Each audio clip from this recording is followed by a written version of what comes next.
That was awesome. You know what else is awesome? Who? What? I said what? What? Trench coats. Trench coats are good. They keep you dry when it rains. Ladies and gentlemen, this gentleman has done more for the trench coat industry than perverts and rain combined. And ladies and gentlemen, it's Misha Collins.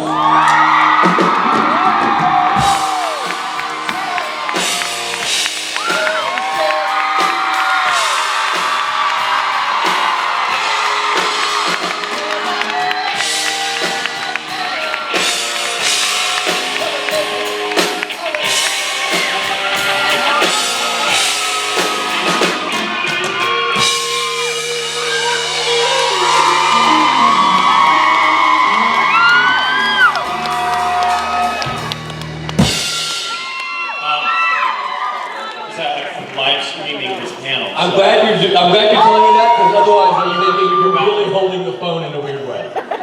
Please get closer. For the viewing audience, this is what it looks like up on stage. Matt's as beautiful in real life as he is from where you're sitting. Stop focusing on his groin. I'm gonna put this down. Yeah, please do. Misha Collins? I hear that you were, if Twitter is to be believed, and why would it lie to me, you've been out getting people to register to vote here in Georgia? You raised two important issues there. Okay. One is, and most importantly, that Twitter is the best source of news. Fact-based only. In this day and age, I've canceled my New York Times obviously subscription because I find that I get all of the valuable information, mostly from Donald Trump's Twitter feed. Pretty much.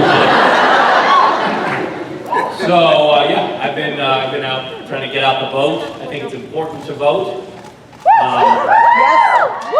Because I don't know if you guys know how this works, but the idea is everybody goes and votes, and then whoever gets the most votes becomes the president. Right.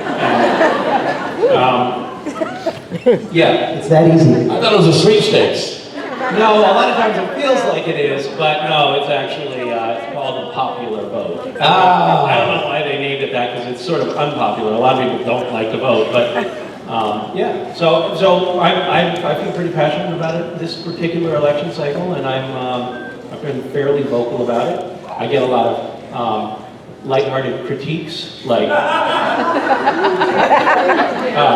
shut your stupid Hollywood liberal face, things like that. Okay, in fairness, I was saying that I didn't know that was supposed to be a text. And fair point, it's a valid argument.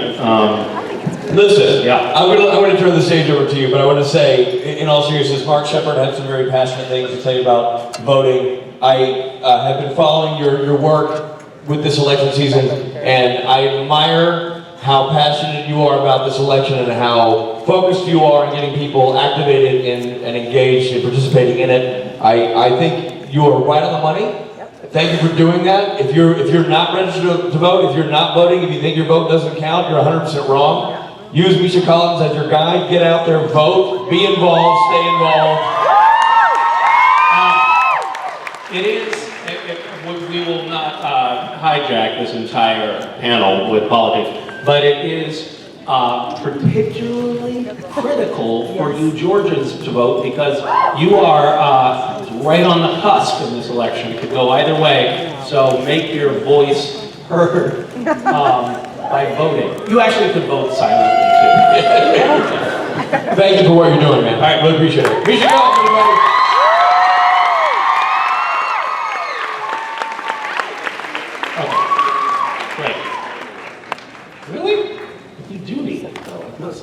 Fetching on you.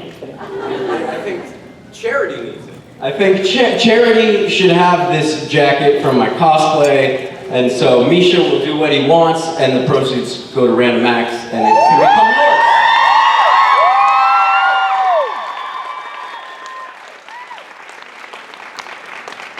yours. You handsome stud. No one will ever look as good as you in this. Thank you. Thank you. People, how are you?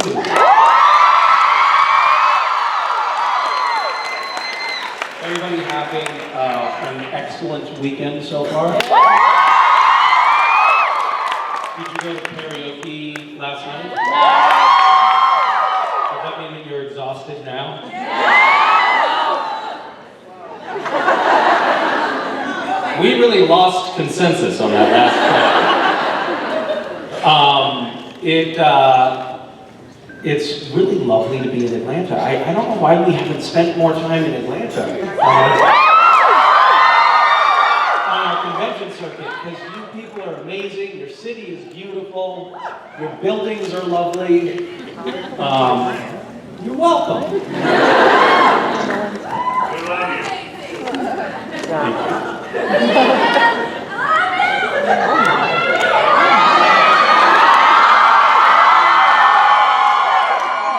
I'm not familiar with your local customs. Is polygamy legal here?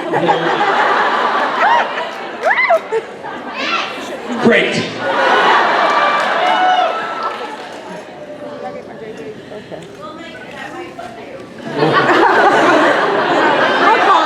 It'll be a write-in ballot initiative. Misha for president!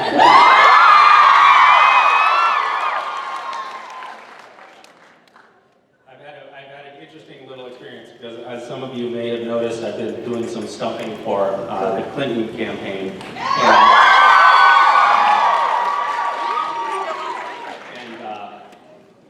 And I didn't know what was in store for me when I signed up for it. So when I went to Iowa, I thought I was joining into rallies where there were other people who were informed about politics who were going to be talking, and that I would just be like waving, like, and I got there and I was like, oh, these are rallies and it's just me and people are asking me policy questions. I really wish I had done my homework. But my favorite question that I've gotten repeatedly is, why should we listen to a celebrity? And I'm like, you shouldn't. That's a big part of the problem. You shouldn't listen to celebrities or people who are on Celebrity Apprentice or You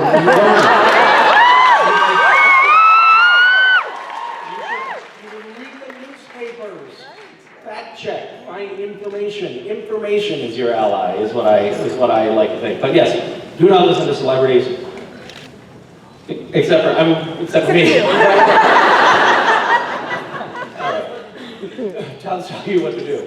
I like that idea a lot. Tell us what to do. I like the notion of an entire room full of people being like, I'm sorry, Misha said we should. Where should we bury the head?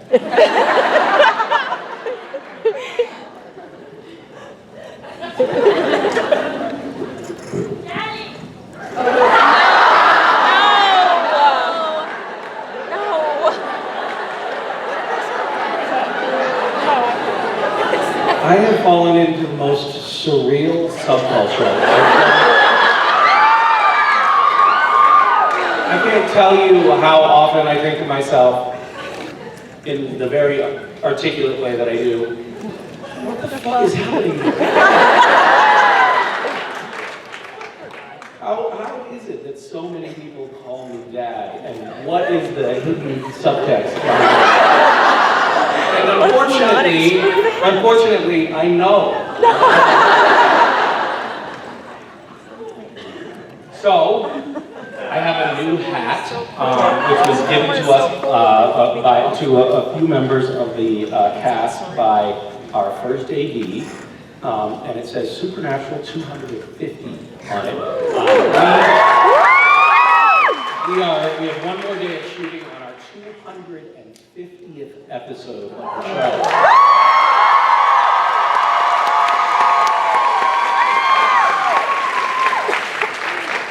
Which means if you want to binge watch Supernatural, you have to quit your job. You have to drop out of school. And you have to hunker down 40 hours a week for 7 weeks. Is that a challenge? You're like, sorry, Mom and Dad, we should have to drop out of school. Yeah, I dropped out of school for charity, or to watch TV, or whatever, however you want to explain it. Isn't that amazing? Yeah. So, let's have an informal dialogue here. Who has binge-watched Supernatural? And who has slogged through 12 years watching one episode a week? Wow. very beginning? Wow. So that's interesting. So we have like this big vocal contingency who have been binge watching, and then we also have the elderly. Who have been watching the show since its inception 12 years ago. So you set aside that evening? And I guess here's a smaller subset of the audience. Who has not used a DVR to watch Supernatural over the last 12 years? Okay, so those people that are holding their hands up right now, those are the people who have watched all of the commercials, have been there at the moment that it airs. Wow. What? Yes, Netflix. I know you kids, Netflix and chill and all that stuff, but I'm so that means that you every year you have to like set aside your Tuesday, Wednesday, Thursday, Friday night, whatever night we happen to be on that week, and you carve out that time, huh? Wow, that is awesome. No talking during Supernatural. No talking during Supernatural? That's a rule? I just learned something. You can talk during the commercials? Our sponsors do not like to hear that. No talking during the commercials. No, pretty much, I mean, in the sort of inner sanctum of Supernatural, we have a similar rule, which is you're only allowed to talk when Mark Shepard's on the screen. And otherwise, no talking. We get it, basically the same idea.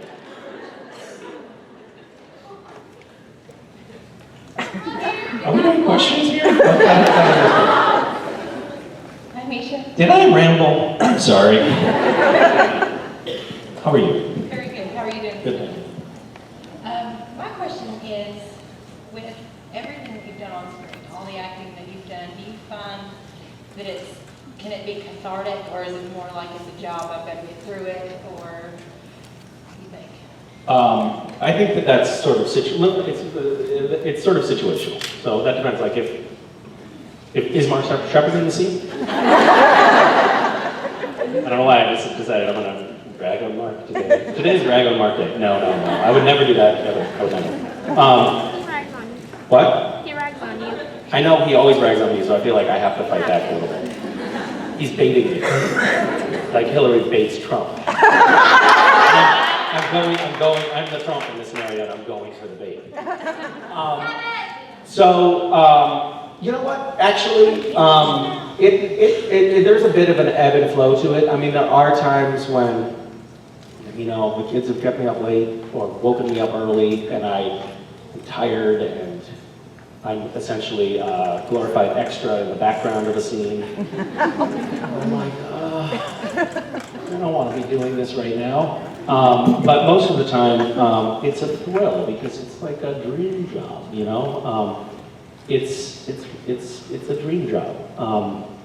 It is remarkable to me that even though it's a dream job, I can ever allow myself to complain about anything. It reveals a deep character flaw for me. But for the most part, it's a real joy. Supernatural in particular is a great place to go to work. And I think that that's part of why the show has had the longevity that it has. There's a lot of factors that go into that. But namely one of them that people will change their schedule and not talk during the airing of the episode. And eagerly wait for our sponsors' interludes.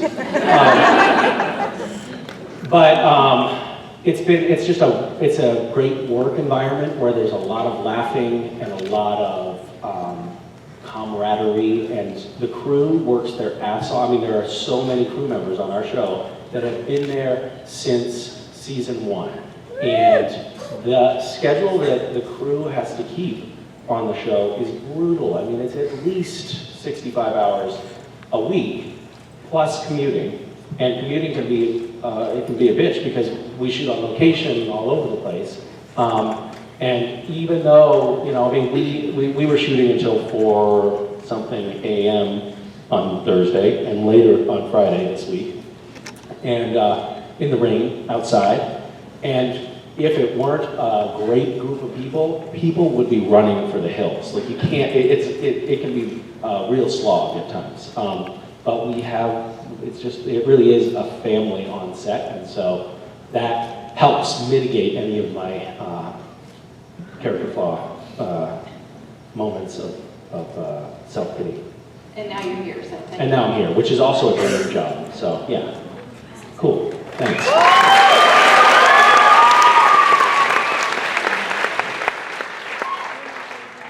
How's the internet? Are you still live streaming?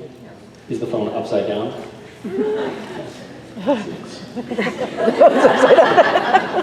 It's working.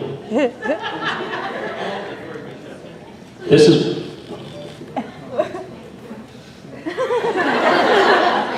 So this is for the internet to see what you guys look like.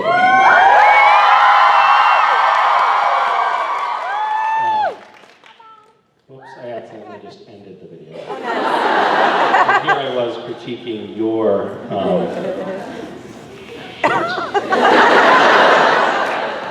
Sorry.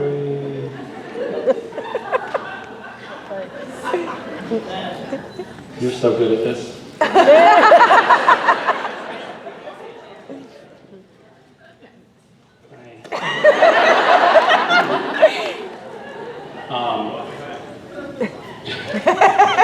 Jim is wearing a button on his lapel right now that is, it's a picture of me ripping open my, as Castiel, ripping open my shirt with the lettering, "I'm coming." I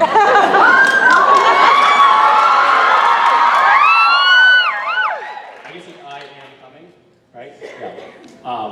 Which was one of those things, I don't know if any of you remember, this was at some point in the past we shot this.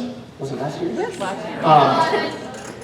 And I guess Amara had burned that into my chest. I can't she was remember. sending a message. So Amara had burned into my chest, "I am coming." Right. And I was supposed, in the script it says, you know, Amara burns into Castiel's chest, the letter of the words, "I am coming," and I read it, Jared read it, Jensen read it, we all read it, and then I got to set, and they're like, "All right, here we are. We're gonna take off your shirt. We're gonna put on the prosthetic sort of makeup stuff." And I was like, "Oh yeah.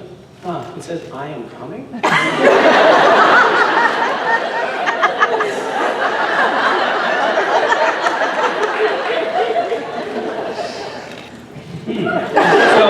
So the idea is I rip my shirt off.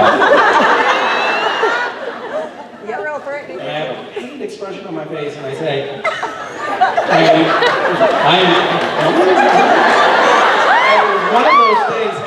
one of those things that didn't, like, it didn't dawn on anyone reading the script, like, let's reword that one.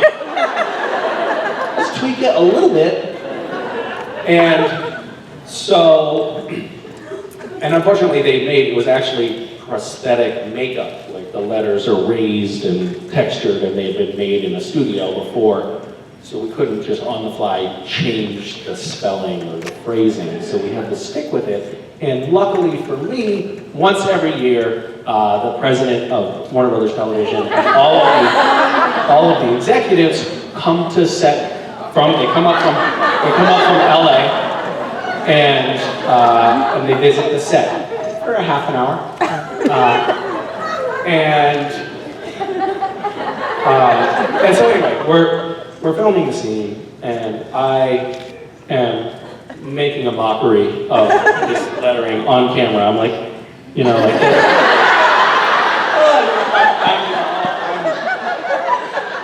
I'm acting out what it says on my chest. And there was an uncharacteristically quiet amount of non-laughter coming from behind the monitors, and I'm like, I'm giving you guys good material here. They're in, you know, on the other side of the wall, looking at the monitors. But the director and, you know, the script DP and first AD and all those people over there, they're not really laughing as much as I feel that they should be. So what is wrong with you people? And then they yell, all right, cut. And I walk around a little bit incensed. I walk around off the set and back to the monitors, and I see that there's the president of the network, all of the executives, and I was mortified. Especially because we had just had this sexual harassment training where it had been specifically stipulated the kinds of behavior that are considered unacceptable in the workplace. And this was sort of like a poster child of that kind of behavior. It's hard to talk your way out of. Anyway, needless to say, I think I sort of burned that image into their minds. I really nailed that one. Yep. Okay, whose turn is it? I'm really rambling today, sorry. Have we done one question? Is that... Don't worry, you guys. We're definitely going to get to the second question. Yes. Hi, Misha. How are you? I'm doing good. How are you? Good, thank you. What's your favorite part about playing Castiel? My favorite part about playing Castiel.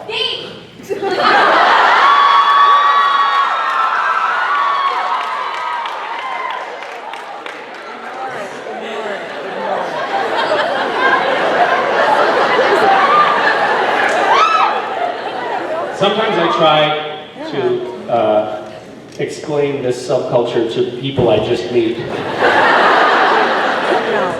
it doesn't exist. They don't understand. They don't understand. I don't understand. Nobody, but they don't understand. We're sorry, but we're not ashamed. That's actually a real. That should be the supernatural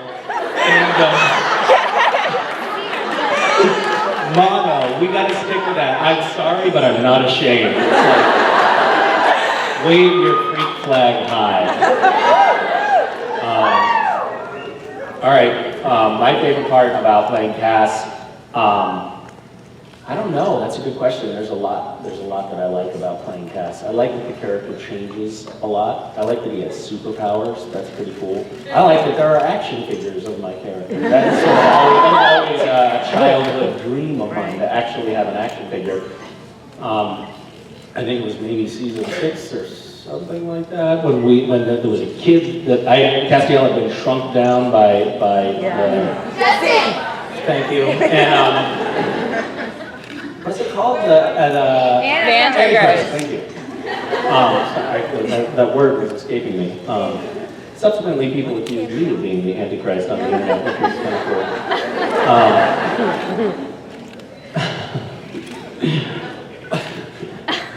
At one point, I don't know what I was Googling, but whatever I was Googling was a question phrase, and it started with is. And so I typed in is, and then it auto-populated with, is Misha Collins the Antichrist?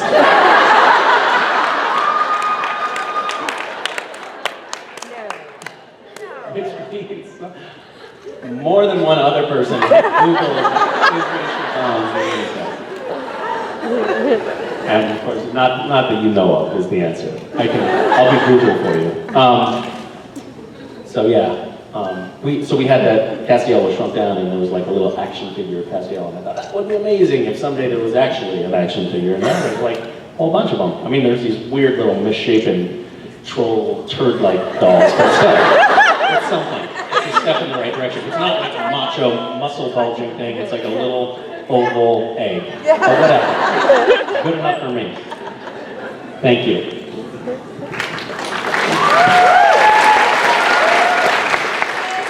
Hi, Misha. Hi. I'm Julie. My question is, my friend wanted me to ask her her name's Sadie Wells, and she's over there. And the question is, if Castiel were to occupy another vessel, say a girl, would he or she be with Dean?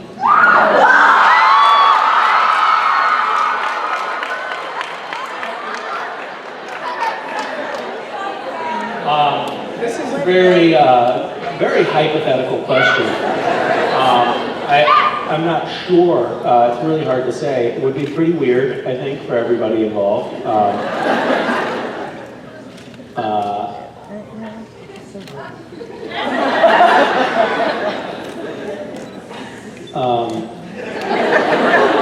I think that for it to work out, the girl whose body Castiel had occupied would have to be Dean's type. So I think if Cass were to occupy the vessel of a well-endowed Asian beauty, I think it would be a no-brainer at that point.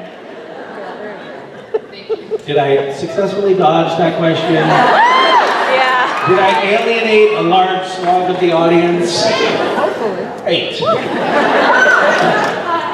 Hi. Someone on Twitter wanted to know, how does Cash charge his phone if he doesn't have a house? And if he uses an angel mojo to charge it?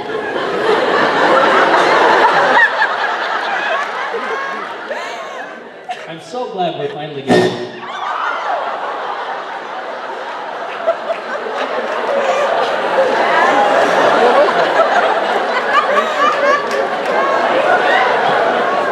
That happens anytime someone mentions Angel Mojo. Did you just spike the mic? She's like,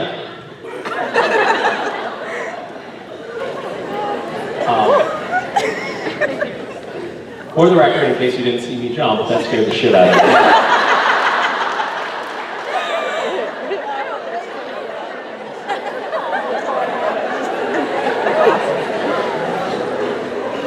CW actor collapses dead from a heart attack.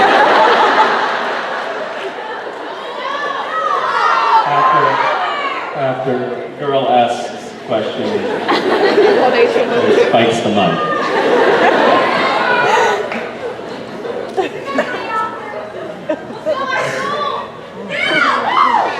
Oh, thanks. The resurrection. Okay, so the answer to your question is.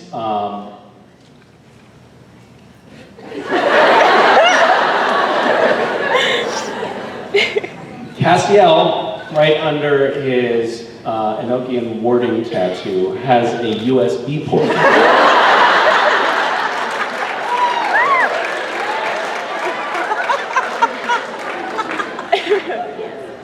Thank you. Hi. How are you? Thank you. I was wondering, is there anything that you did in your past that you regret now?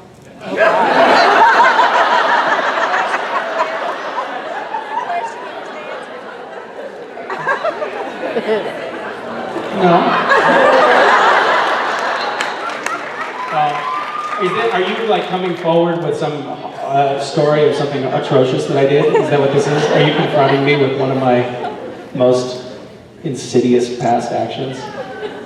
I'm nervous, actually. I'm like, please don't talk about that time that I... yes, I am full of regrets and self-loathing, if that's what you're getting at. Thank you.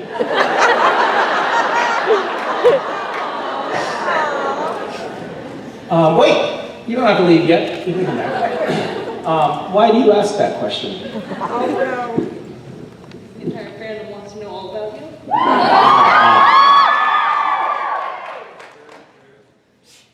Yeah, no, I've never done anything bad.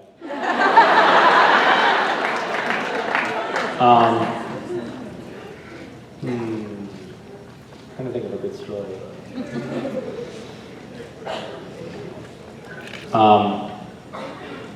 Yeah, I've done bad things. I definitely regret things, yes. I want to stop now searching at the search function for things that I've done that I regret, because it's not a pretty picture of what's happening in my head right now. But I'll tell you an uplifting story that I've told before to change the subject. It's sort of about regret, but not really.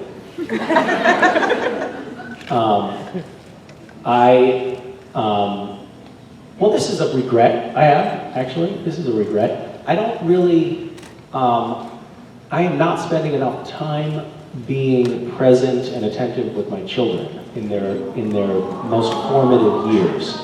And it is something that is current, it's present tense, like I'm currently doing things that are building up future regret, I think, but I'm regretting it right now. Because childhood is very fleeting, and they're so malleable, and they're so thirsty for parental attention, and to get distracted by all of the other shiny objects that come up in life and not pay attention to that is something that I really don't like about myself at the moment. I'm trying to be better, but sometimes I'm just like tired and grumpy and not paying attention. Way more than I thought that I would do as a parent. I thought I was going to be great. I'm kind of shitty a lot of the time. Well, yeah. Well, you do, but my kids don't. So speaking of being present, I tear up every time I tell this story. So I was tired, I was grumpy, I think I had a little bit of a cold. We had gone to the playground, and I was telling the kids to come get in the van. And I'm not even sure where we had to go. I think I often am finding myself like, come on, hurry up, you guys, hurry up. Quit dawdling, you know, and we actually don't have anywhere to go. But it's just like this sort of mindset. And so I was like, well, come on, get in the car, we gotta go. And Mason goes, she says, oh, but wait, there's dandelion things with the fuzz on them, like the dandelions that are going to seed that you can blow on. And I was like, oh, Mason, just go. Okay, I'll be a good dad, we'll go pick these stupid fucking dandelions. So I picked one for each, myself and West and Mason, and I gave them the dandelions. I was like, now you get your dandelion and you buckle your goddamn car seat. And I buckled their car seat buckles. I gave them the dandelions, and I blew on mine, and I wished silently to myself some platitude like, you know, world peace or something like that, that I put no thought into. And West, he went next, and he said out loud, I wish for something that was a little more thoughtful. He wished for I wish for a cheetah. And then Mason was just holding hers and looking at it, and Wes said, Mason, you have to blow on it. When you blow on it, you can make a wish. And she looked like, oh, wow, that is awesome. Because at, you know, her stage of development, a wish is probably, you think about, you can make up a wish, you're probably going to get that thing. And so she blew on it, and she said, I wish for this.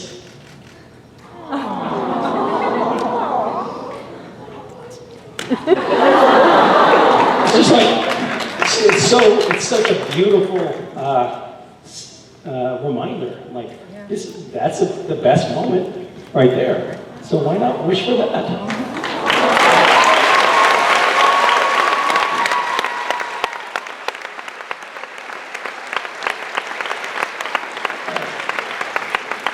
I should practice telling that story at home so I detach myself from it a little bit. Embarrassing, my mascara's running. Hi. Sorry to dwell on the subject of your family, but is Oh, shit, yeah. I think I might be a little too emotionally fragile right now to talk about. Yes, go ahead. I know this is a really background question, I'm sorry. But what in particular does your family do that inspires you the most in life? What does my family do that inspires me? I'm trying to make him cry. Oh, God.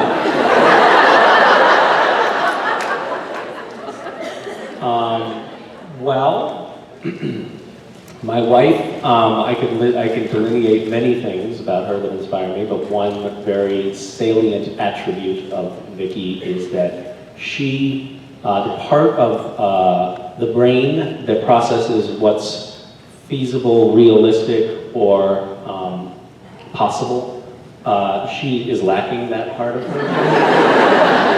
It was damaged somewhere in her early childhood, and that doesn't function for her. So she has these grand ideas that are completely unfettering and have, I think that it has just been a real, it has strongly influenced our whole lives together. Because we've been together for, 39 years.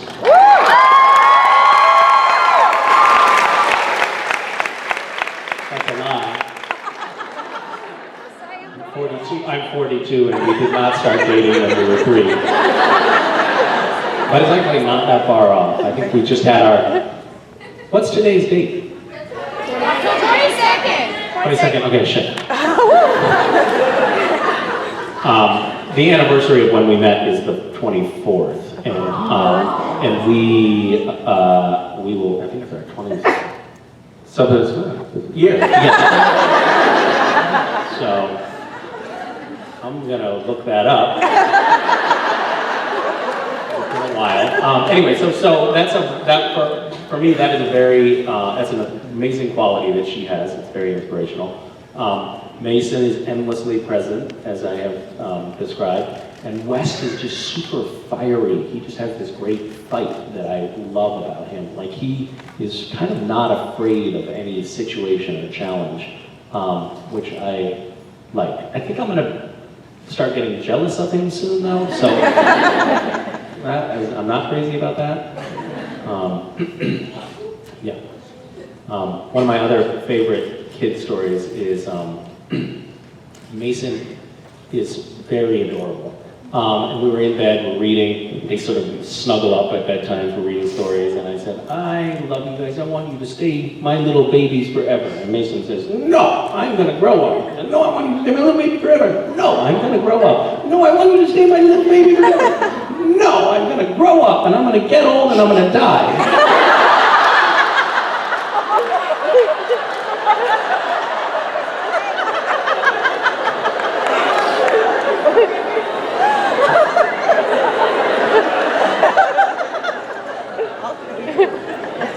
Yes.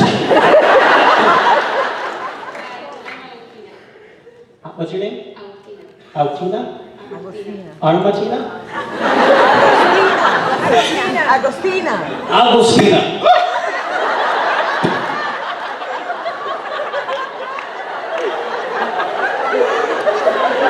Okay, who's doing that? I can't take it. In the photo, I didn't had a chance to tell you that I love you, so. Oh, goodness, thank you. And now my questions. I was just talking about my wife. In Supernatural, when you think of a happy ending for Castiel, what Happy ending for Castiel? Well,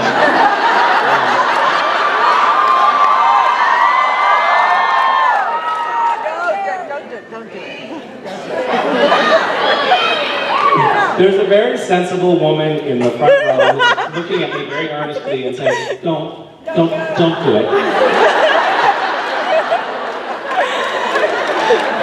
Come on. Don't, you're better than this. Don't do it. Don't. And she- Writers are right.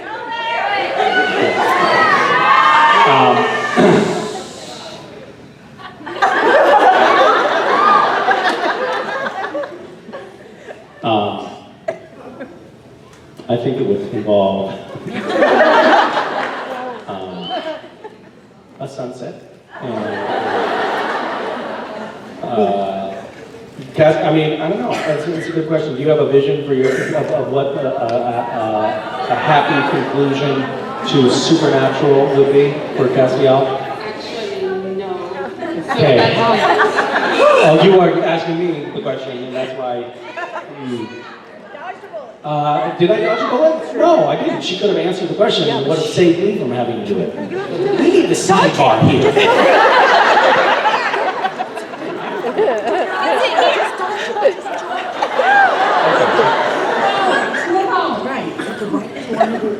Okay. Well, okay. I think the writers might want. I mean, you don't know what the writers want. At the very least, look. We're talking about the ending. You know what? You and I are not getting along very well.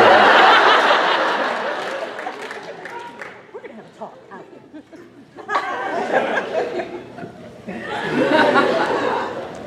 This has stirred up quite a bit of controversy between me and the VIPs, and I feel uncomfortable alienating our top dollar clientele here, so I don't really know what to do here. But I do think that I think that were Castiel ever to wander into a seedy massage parlor,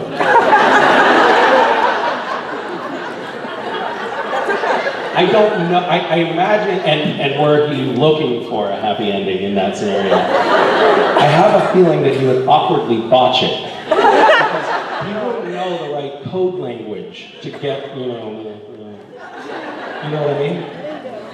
You do. Sounds like you've been in that situation. Okay, let's move on. Hi. Sorry, I forgot your first name. I was like, you can sit. Wait, you're from Australia? Okay, did you bring a translator? Because we're not going to be able to understand it. Oh, this must be so frustrating. I don't know what you're saying. I wanted to ask you, I have binge watched quite a few seasons before I came. Yep, in preparation? Yes. You wanted to come prepared. Okay. And I love all the religious yin yang stuff going on with many different things they've done. And I wanted to know, did the cast know about Chuck? And because in his one song, he never died, he just vanished. And he appeared, you know, in fan fiction and all of that. Did you guys? Some of my favorite movies.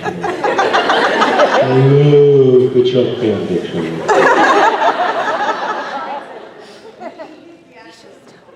What? As God. He What? obviously hit the ad when you went looking for God. Yes. And I just wanted to know though, the cast, you guys, did you have any idea that he was going to stick around and be God? And, you know...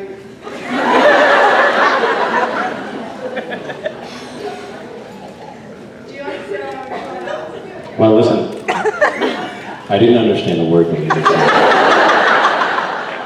But you seem like a lovely person. The only thing I understood about what you said was that you're a big fan of Chuck fanfiction.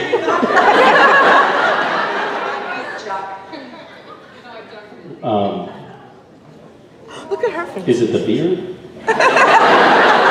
If I grew a beard, would you maybe come over to my fanfiction? Okay. But we digress.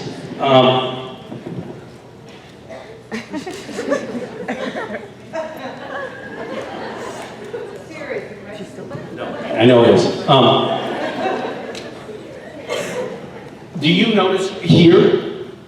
How long have you been here in North America? Only 5 days. 5 days. Have you noticed? Does the toilet twirl in the opposite direction? I'm really jet lagged, so... You're jet lagged. Okay. you just want me to answer your question. I get it. That makes sense. That makes sense. This is frustrating. I get it. I wouldn't want to be in this situation either. Some jerk just not answering the question. Diverting, talking about a toilet bowl. What the hell is that?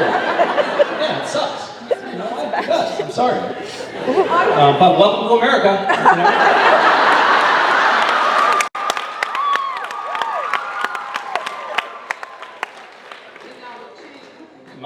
Somebody gave me these, which I want to point out to you. Hi, everybody.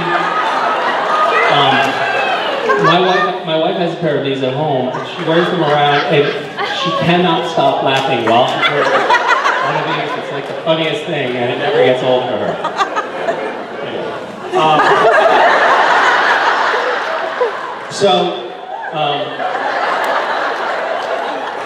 Your question was, what's that? Your character hasn't met God yet, and I'm thinking... Are you still on this? Unbelievable! I was talking about something important.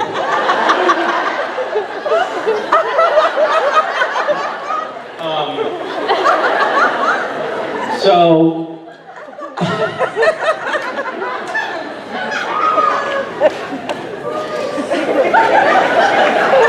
I wonder if this is what it's like when Donald Trump puts his hand on your leg.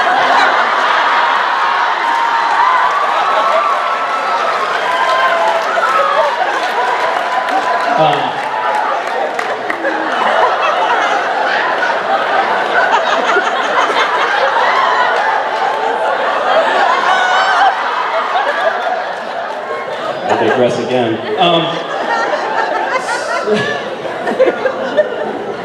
That was a good question. So,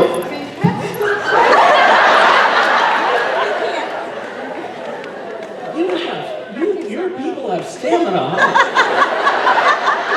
Right on. I love that. That's amazing. You came a long way to ask this question, and you're not going to be distracted by my. I can't wait to see when you meet God anymore. I think that's going to be amazing. Wait a minute. Okay. Things are coming into focus for me here. Okay, so wait a minute. You prefaced this entire ramble question of yours with you binge watched in preparation. Yes. Is this your first convention? Yes, it is. How many? How? It's not. This is very normal hazing process that we're engaged in right now. So, how many seasons have you watched? I've watched from the very beginning. All the way to where? To the last second 12 episodes. 12 episodes, second episode. Wait, ouch. 12 episodes, second episode of the 12th season? Yes. Okay, so you watched all the way through? Yeah. Okay, because I thought you asked me, do I think Cass is going to meet God? No. Just the reaction that, you have and had when you met God. Yep. Obviously, you've been looking for him. Right. It was a big deal throughout the whole thing. God is often considered a big deal. Yep. Yes, fantastic. I was also asking the cast, did you guys know from when Chuck was first introduced, did you all know that he was going to be God? You can't.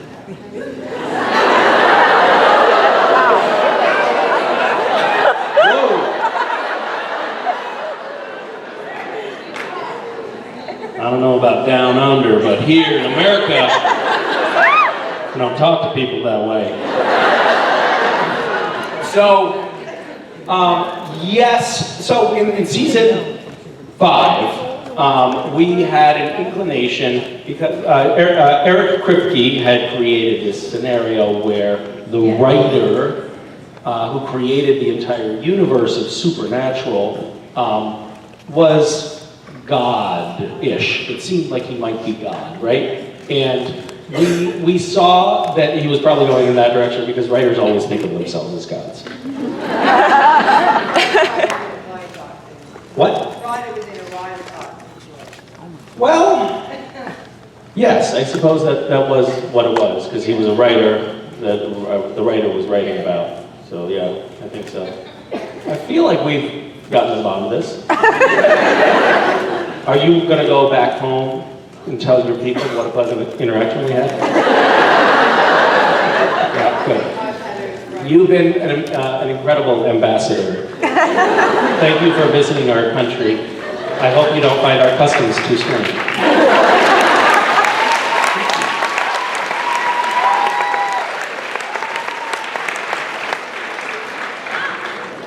Hi. So I think each of us in the fandom have our own opinion on what the most important change has been to Cass's character. But what I want to know is, what do you think Cass feels has been the most important change to his character ever since he was introduced? Ever since he was introduced? Well, I think probably Cass would answer something about getting to know humanity. He has developed a deep empathy for humanity in the truest sense of the word, because he was actually human for a spell, but also because of his exposure and intimacy with Sam and Dean. They have become, Sam and Dean have become replacements to him as family. The angels were his brothers and sisters, but he's definitely been cast out by heaven and does not have a home there anymore. And so while he's still something of an outsider everywhere he goes, the closest thing that he has to home and family is with the Winchesters. So I think that relationship with Sam and Dean as proxies for humanity in general is the most important change for Cass. It's caused the greatest change in him. Because he was definitely, when we first met him, he saw himself as a protector of humans, but he was beholden to heaven. And it was almost like, I think that he thought of humans as like a security guard would think of a property that he's charged with protecting. Not, they weren't beings that he had an important interplay with, you know? So I think that's a big difference. Also, you know, it's been now we've been watching, those of us who don't binge watch, have been watching Castiel for 9 years. And so he's gotten increasingly more, I would say, chiseled.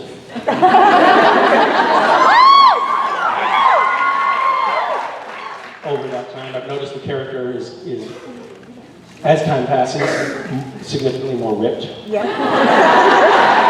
Hi.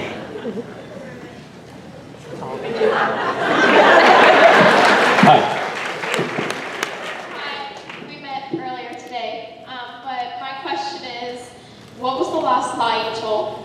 Last probably on the stage.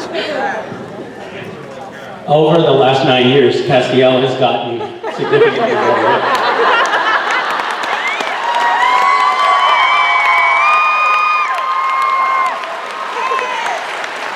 Hi. How are you? Great. My wife's still trying to calm down from the photo op. Oh, really? It's actually coming from her. Okay. As we all know, Gabriel supposedly died at some point. Exactly. Yeah. I think the trickster tricked him. Yep. And you cannot convince the fandom otherwise. There's no way in hell.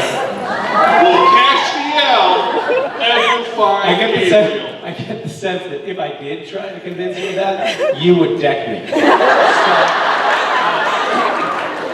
Will Cass ever find Gabriel? Even by accident. Like he's just roaming around. Just roaming around, like going to the local sheriff's office with Sam and Dean and pop in.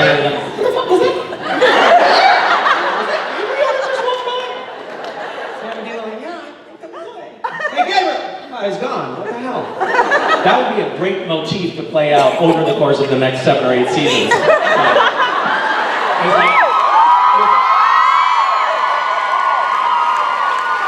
Gabriel, we think, somewhere in the distant background.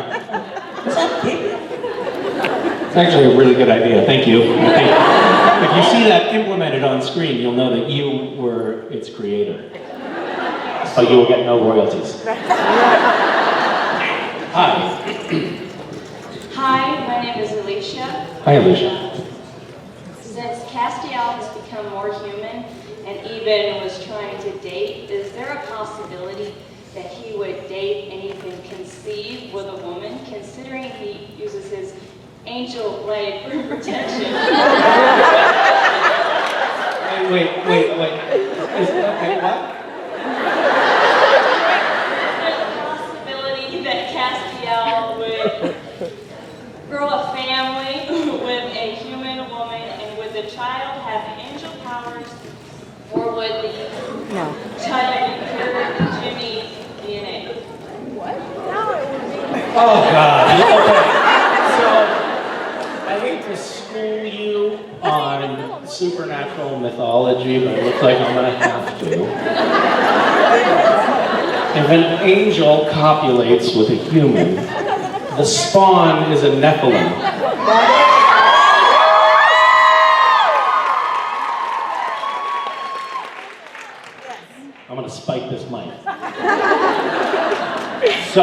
answer to your question, if Cass were to lay, in biblical terms, with a woman, and they were to use as protection only an angel blade,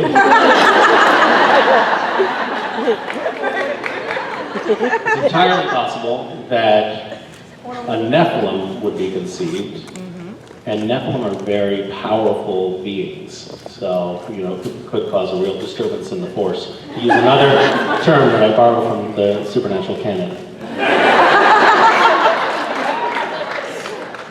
Thank you for that deep and probing question. Hi. Hi. So I've done GISH West the past couple of years. All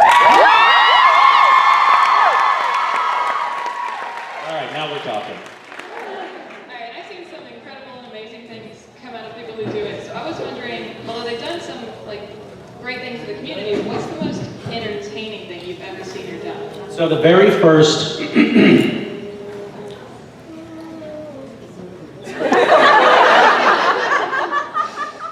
one of the very first submissions that came in from GISH was an item that I had written, which was cover yourself completely in cotton candy with only your face exposed, and we must see a smearing of lipstick on your face.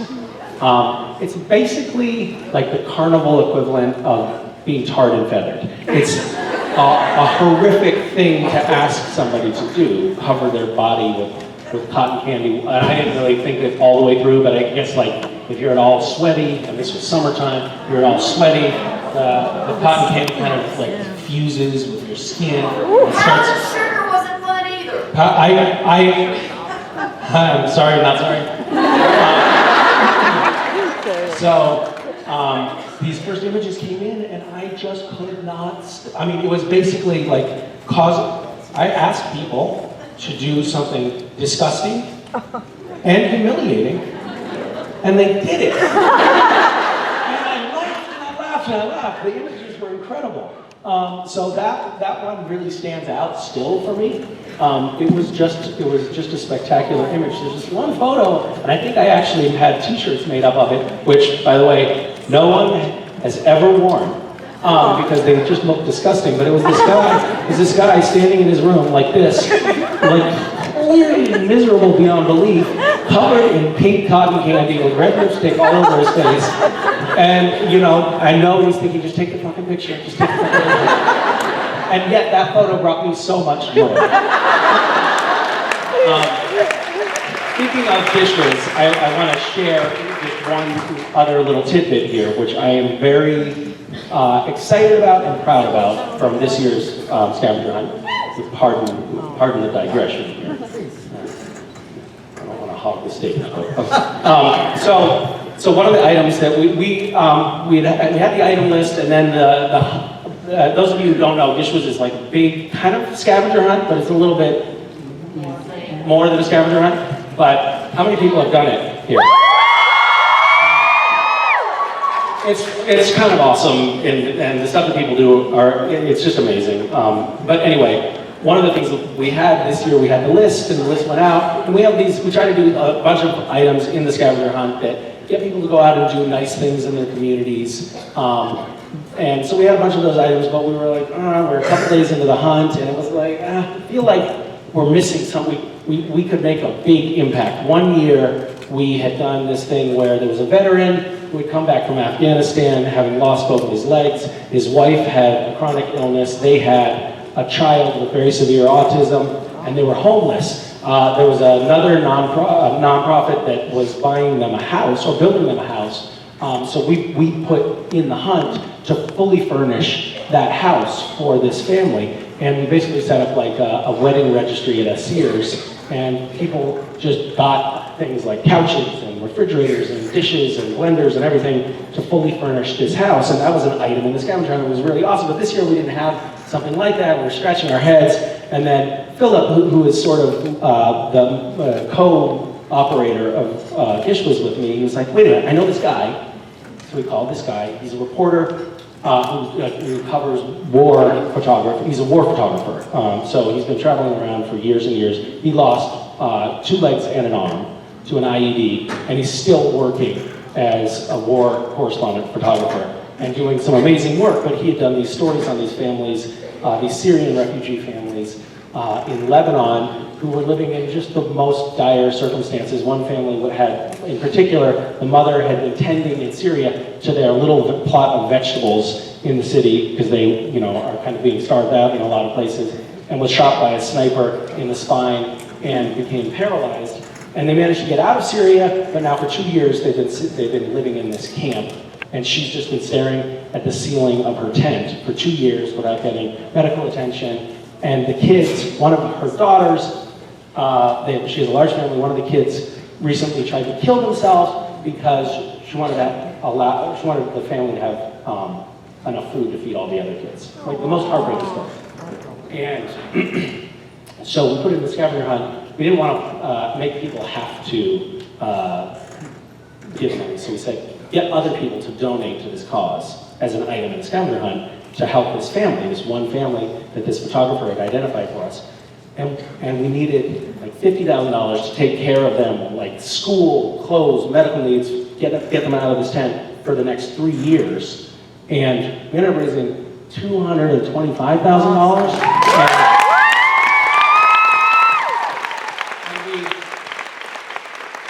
So we had to scramble, like that right away. We had raised enough money for that one family, and then we had to scramble to find another family, and another family, and another family. And tomorrow, or on Monday, Philip is going to be in Lebanon, meeting with these families and filming them finding out, because we haven't told them yet, that we have all this money for them. And that is really going to completely change their circumstances. Their lives are going to completely change. And it's so awesome, it's so cool, that you guys can participate in a game that has that kind of lasting impact on people. So, go Bishop.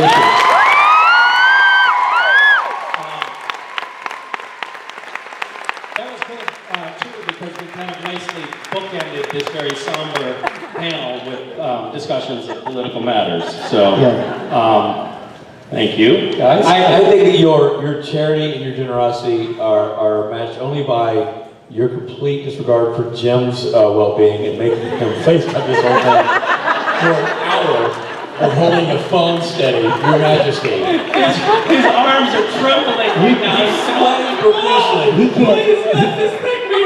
can't feel his arms The at good all. news is There's tears streaming down his cheeks.